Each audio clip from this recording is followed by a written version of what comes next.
the obvious 5-star rating, or would you be a liar? It's Taylor Mannix.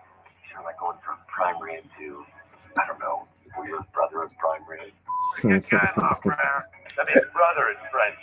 I don't know why I know that. I took 4 years of Spanish. You know hermano? Hermano's brother in Spanish. As in, hermano. Middays with Mannix and Mannix begins now. Here's Jeff and Taylor. You are going to fail and bomb and gag and fail and bomb. Yalla. Let's go. Good morning. Welcome back to Middays with Mannix and Mannix here on 96.3 WJJB, The Big Jab. I'm Jeff. Taylor is with me as the brothers are together. Abbreviated show today. We're done at 12:30 with the Boston Celtics pregame then for the 1 o'clock tip in Charlotte. An hour from now, remember, our Maine Mariners Monday will be Wrestling Day coming up later on this month, and Portland Dirty Tango from AEW will be in studio. He's going to be a part of that, so we'll talk to him an hour from now. Right now, though, it's time to talk a little football, as we do every Monday here with our good friend, former collegiate football coach, and the host of the Catch Up with Coach podcast, Malik Hall. Malik, thanks for joining us here. How are you this Monday morning? Good morning, gentlemen. It's glad to see the brothers are back together again. Absolutely. It feels like we haven't been together much over the last month or so between the two of us, but here we are together, and I suppose the first thing we should do, we've talked college football with you all season, Yeah. so I think we should probably put the wraps on the college football season here. A week ago, we had the national championship game. The Georgia Bulldogs, what can we say? I think a lot of, or I guess you thought maybe it would be lopsided against TCU. I don't know if you thought it would be as lopsided as it ended up being, but my goodness, Georgia is absolutely the best team in college football. Yeah, it's, I did not expect it to be this lopsided. And, if you're into Vegas, Vegas set us all up, if you really think about it. Like, you would expect TCU to cover based on that line. But in reality, we didn't know what type of TCU team would match against this Georgia defense. We all recognize that if this should be far and away Georgia, how bad. This gives credence to everyone who believed TCU shouldn't have been there. And then it also made me feel extra salty because that's the team that beat Michigan. And so at the end of the day, man, kudos to Stetson Bennett. This dude's a back-to-back national championship quarterback. Whether you think you need to be a manager, if you need to have a cannon back there, I tell you what he definitely knows how to do. He knows how to not make the mistake that cost him a game and play into his defense as his best offensive weapon. And you can say a lot about a lot of quarterbacks and their arm and their intellect and how they fit the ball in there, but knowing that your defense is your best offensive weapon and not having to be a Brett Favre or a gunslinger per se and be a winner, kudos to that man for that.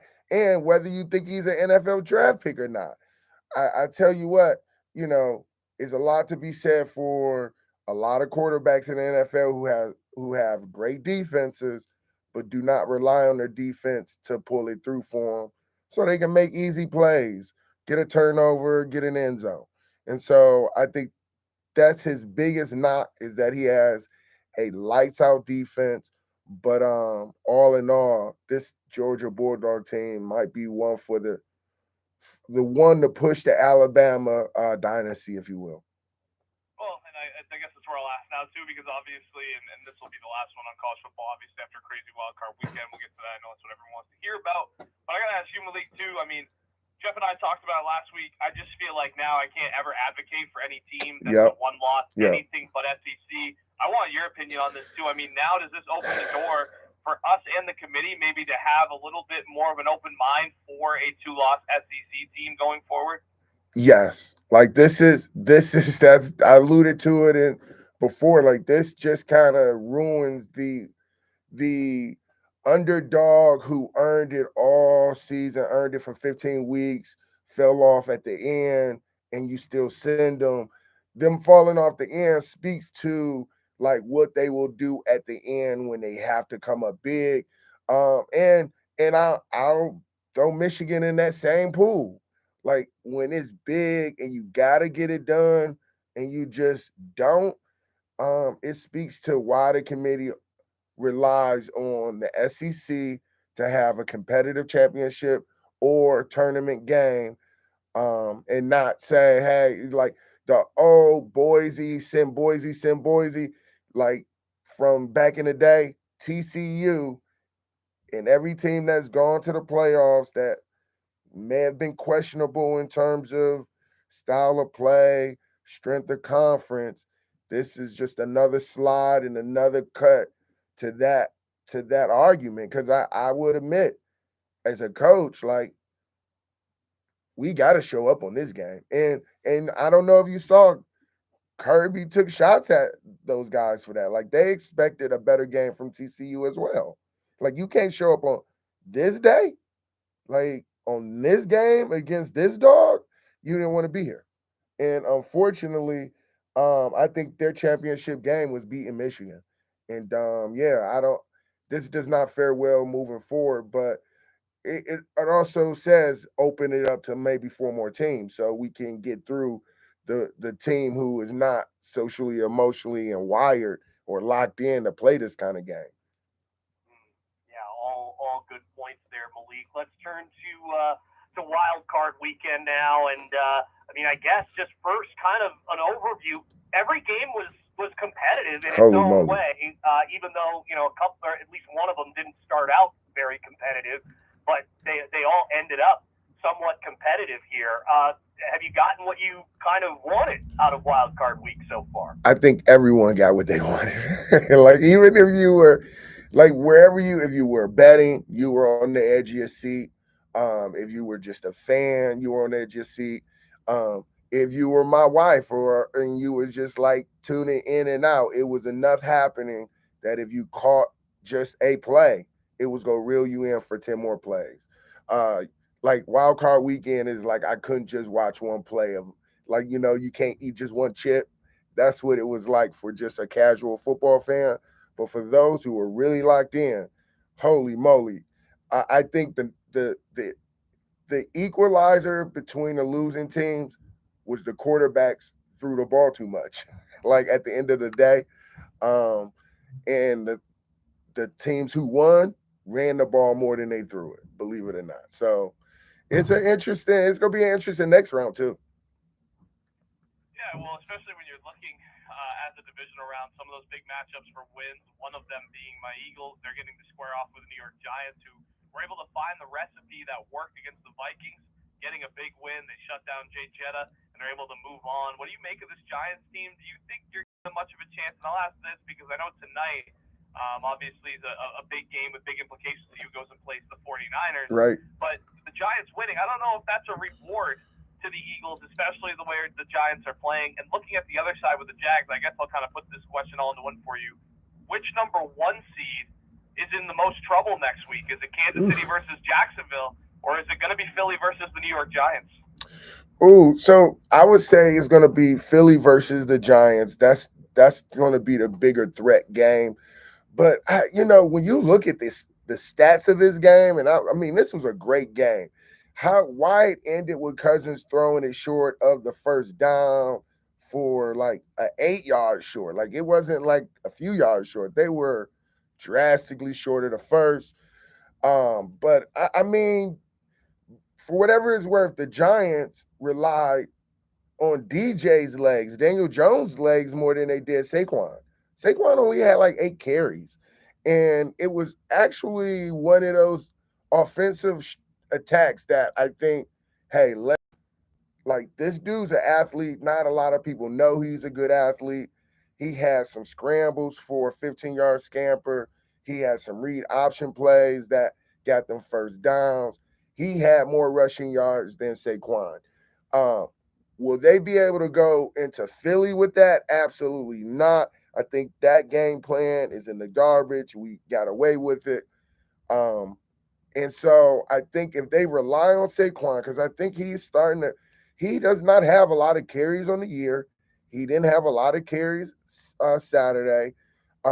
So in my mind, like Philly is going to have to stop the run, and this arm that Daniel Jones showed up with yesterday, because I mean he went 24 for 35, 301 yards and 2 touchdowns. Like that's a little Eli Manning-ish a little bit, right? And so for me, you didn't see any of this. You didn't see any of that all year from him. And now it's like this dude might be the guy that the Giants need, and they got him, and they still haven't exhausted the run game yet. Saquon had 9 carries for 53 yards. Like that's a light day with 2 touchdowns. That's a light day for Saquon with a high level of production. So for me, Philly is gonna have to bring that defense, which is playing extremely well. But then, and conversely, the Giants got to stop Jalen Hurts because that dude is like he's on fire, and I only expect him to be on fire with the Giants coming into town. Well, I mean, I feel like there's so many aspects of the Chargers Jaguars game on Saturday night that I want to ask you about. I mean, from the Chargers going ahead 27-0 and not winning the game, to Trevor Lawrence starting the game with 3 interceptions in the first quarter, when in his 2-year NFL career he had 0 first quarter interceptions before that game. Right. Yet still coming back and leading a comeback to win the game from that position, to Joey Bosa making a couple really boneheaded decisions and costing his team penalties that let Jacksonville back in the game, to Brandon Staley not being able to hold a win. I mean, there's just so many things. There's a lot. Like, goodness gracious. From a coaching perspective here for you, what went wrong for the Chargers? What went right for the Jags? All right. First off, I gotta tell you, I mean, Trevor Lawrence, who I think we all knew this kid was special. How special, and we think Justin Herbert is a good quarterback. But I think we saw something that was a little bit of folly on the Chargers end. Eckler is a good running back. He had 2 touchdowns, but he only had 13 carries. In my mind, like feed this guy once you went up, like because he was getting out of the backfield and getting up for about 7 to 10 yard scampers, and then from a coaching standpoint, I looked at it I coached the defensive line just about most of my career, and so to have your all-star defensive end start to lose it. I think that spoke to everything that was occurring, that was putting the pressure onto the defense, and he made no plays yesterday, guys, none. And like when you look at the frustration level of like this dude wasn't getting held, and even in my mind as a D-line coach, even when he made the counter spin, he was completely early. He was very early. Justin wasn't nowhere near stepping up into the pocket. He is a lot of technical things he didn't do to complete the spin, but ultimately to give up on the rush, to look for the ref, to MF the ref, to put their team in a worse predicament nonetheless. It spoke to him not playing all year, spoke to him being injured half of the year, spoke to the hype of, they getting Bosa back. I've said it. They're getting Bosa back. And when you get Bosa back and Bosa don't show up, Bosa act up. And it cost them the game, ultimately. Not once, but twice. And so for me, if there was going to be a spot where, okay, the Jags, they got the ball, they got to go down there and get it done.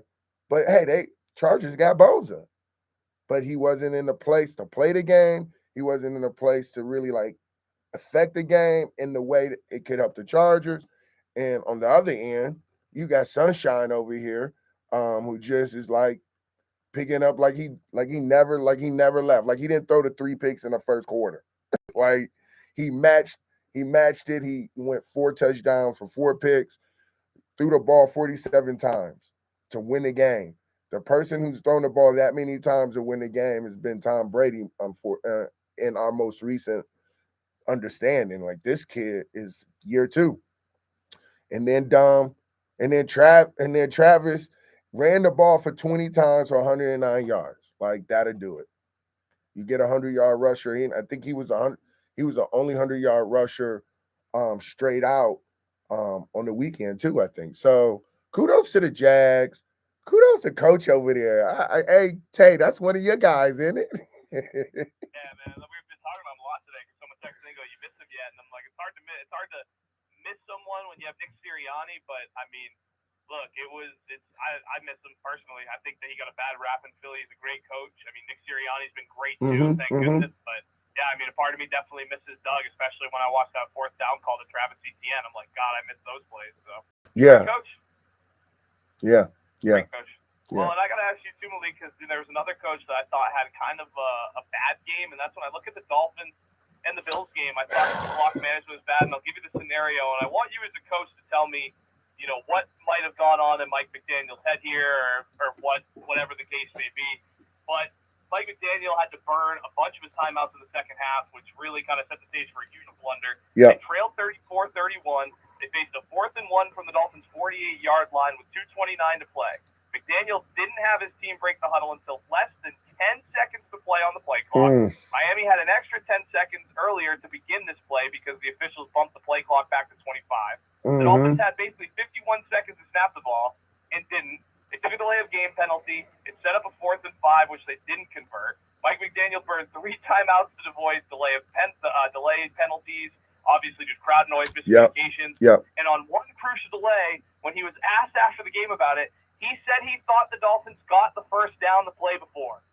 What do you have to say for Mike McDaniel and the Dolphins? Because they put in a hell of a game, but it seems like to me he made a huge mistake. Yeah, man, that's tough.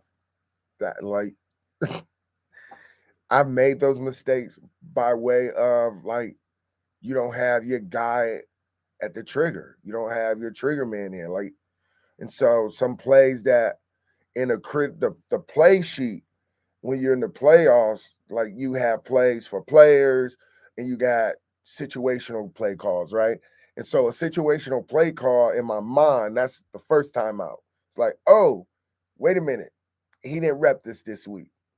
And every play matters. So I'm not mad at either of those timeouts. I'm not mad at either timeout long as you can be successful on the other end of it, because ultimately that's what we're levying, right? And so the second part, man, I gotta tell you, for whatever this kid Skylar Thompson is, 45 times for a first-year playoff quarterback, that's a lot. That's a lot, especially when you have a dude like, to me, Tyreek Hill. You can get him the ball 7 different kind of ways. 7. He should. In fact, listen, Tyreek Hill only had 2 carries, 2, and because you can give him 2 carries just on speed sweeps, another carry on a toss, to me, limiting how many decisions I'm asking Thompson to make is where the flaw happened towards the end, because he completed 18 passes. 18. So they were going into that game asking him to make a lot of plays. And consider, I also think they blundered it up a few times just in the perspective of the Bills didn't play their greatest game. So the fact that they found themselves in a game with the Bills, I'm not mad at the timeouts other than it didn't work at the end. His statements, I will say this. I've tried to not make any kind of bold or declarative statements at the end of games, regardless if I won or lost, because one coach told me, it's never as good as it looks, and it's never as bad as it looks. So reserve your comments until you look at the film. But unfortunately, the NFL, you got to beat Bill Belichick to kind of pull that Jedi mind trick off. So, yeah, man, that was a tough one. That was a tough one. How it all played out. Yeah, it was. Yeah, certainly was. And of course, the other games we haven't really touched on yet. San Francisco pulling away at the end from Seattle. Cincinnati getting, I think, a bigger push from Baltimore than a lot of us expected there, with Huntley almost bringing them to overtime. And, Right. and the Giants going to Minnesota and picking up a victory over the Vikings. Yeah.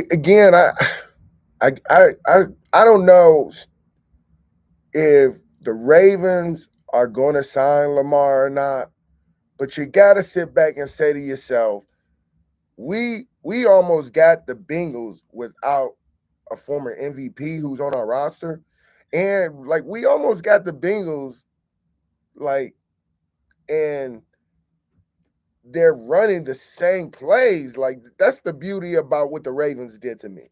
They did not deviate from the play call because of who Huntley is. But consider, Huntley is still not Lamar Action Jackson. Like, Lamar didn't even travel with the team. No. He's done in Baltimore. I don't see why Baltimore would sign him after what happened the last month. You know what, Tay? Listen, I would say this. They probably won't. And kudos for just both parties deciding, look, let's not travel you, because the camera would have been on him 24/7. But I thought Huntley, outside of the turnover that went for a 99-yard scamper that changed that game. Yeah, I'm just thinking what's going on in the front office mind, because they have a guy that I think is a 10-point, a 7-point swing on the Bengals.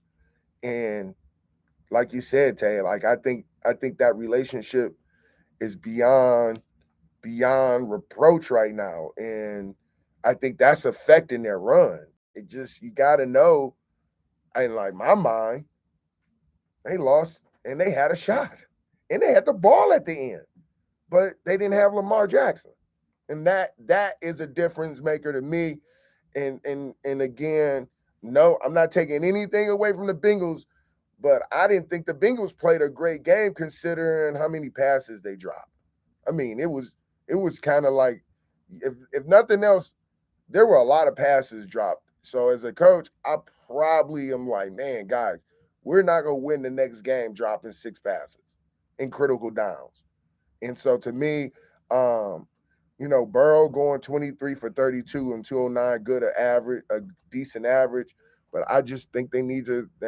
Joe Mixon only had 11 carries, and so I think that's gonna catch up with some people in this next round.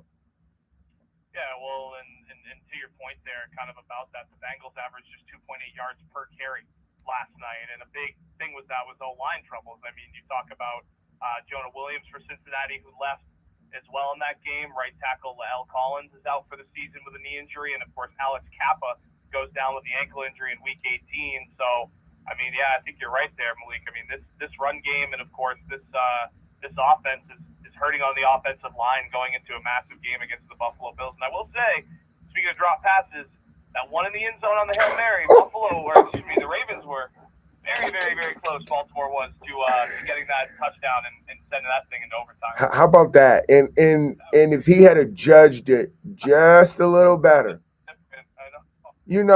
these Hail Mary, and as a coach, I want to tell you, as a coach, a defensive coach especially, Hail Mary suck, man. Like, it sucks because you got two form of thoughts. You got, hey, volley, like spike the football, like just spike it like a volleyball. And then you have another thought, like, guys, like, catch the ball. And either occurrence, like when that ball goes up, is the longest play for a defensive coach, because you're not sure like who's gonna play, even as you coach it up. Hey, you play the back net, you play the jumper, you play the bowling ball and knock everything out. I've seen it coached every kind of way, but there's no longer breath than a Hail Mary because of the possibility of a tip to a catch to a foot hitting it and someone touchdown. And I thought that was going to happen last night. It almost did. But kudos to the Bengals. They definitely going to have to figure this O-line problem out, because if not, I'm going to say the Bills may take care of that, take advantage of it, no doubt. All right, and last one here, we've got Dallas, Tampa Bay tonight, the last wild card game. What do you think is going to be the ultimate difference in deciding which team's moving on to San Francisco? You know, to think that an 8 and 9 team is in the playoffs, and we're not even saying this is a no-brainer for the team that has 12 wins. Partly because you got Tom Brady on one of those teams.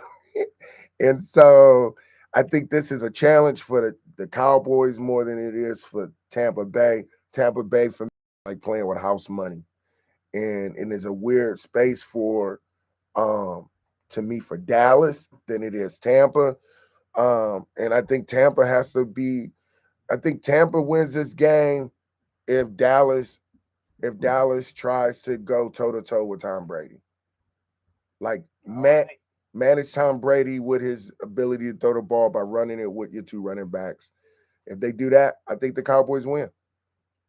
All right, Malik Hall. Listen to him on the Catch Up with Coach podcast, wherever you get your podcasts. Malik, thanks so much for joining us again. Looking forward to the divisional round discussion next week. No doubt, guys, and keep it local on MLK Day. You got it. Happy Martin Luther King Jr. Day indeed. Malik Hall, the host of the Catch Up with Coach podcast. We'll be back to take more calls from you next, right here on Middays with Mannix and Mannix. All right, so that was it. That was the Mannix brothers at the bigjab.com. Yes, it is MLK Day. Yes, it is Monday Night Football. I hope the NFL does something special for MLK Day. They scheduled a Monday night playoff game, and hey, it's America's team in the building.